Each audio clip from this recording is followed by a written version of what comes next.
A big part of Free Time, my new book, is about how do we free up our time from get out of the weeds of busy work and spend more time doing what really drives us, our big creative strategic thinking.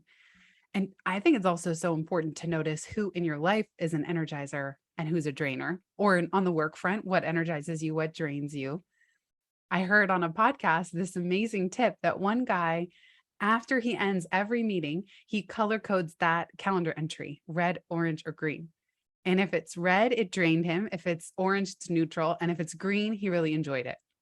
And so at the end of the week, he could actually take this inventory of his whole calendar just at a glance, seeing the color coding. And I thought that's so smart, because sometimes if I would tell you all listening, oh, what energizes you in the moment at an abstract level, it's hard to remember. It's hard to really say, except for the big stuff. But this calendar color coding exercise, I'm going to try that. I think it's so smart. Earning twice as much in half the time while experiencing peace and joy and serving your highest good. So the origin of this guiding question, it's really an inquiry, because it doesn't have to be taken literally. When I was leaving Google, I was so afraid that I was going to go broke, that like spend all my money, not earn any money in my business.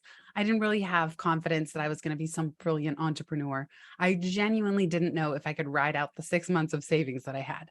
I was pretty convinced that I could not earn a dime and need to go get a job after my 6 months of pivot runway ran out. And I was constantly ruminating over, what if I go broke? What if I fail?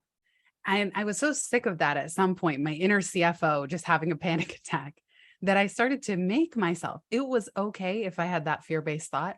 I at least said, fine, I'm going to at least complement it with something else. So what if I go broke? Okay, what if I earn twice as much in half the time? And I tacked that on as I might as well invest in both potential scenarios, because either one could happen. I could go broke, or I could earn twice as much in half the time.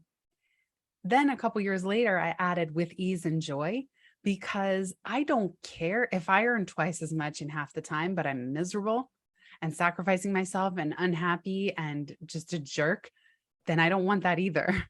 So then it became, how can I earn twice as much in half the time with ease and joy? And eventually I added on, while serving the highest good, because I also don't want to work in a way that's completely selfish, that serves me with ease and joy, but then I'm a tyrant boss to the people on my team, or I'm terrible to my clients, or I'm doing bad things, like sort of putting what I'm trying to think of a good word, like just toxic oil spill, behind me.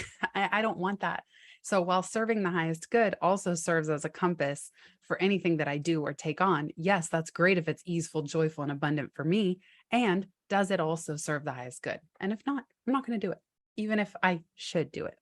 Oh, In should. quotes. My husband always says, and I love this, don't should all over yourself, Yes. because we get into the shoulds. And I say in Free Time, don't sail the sea of shiny shoulds. Don't sail the sea of shiny shoulds. Yes.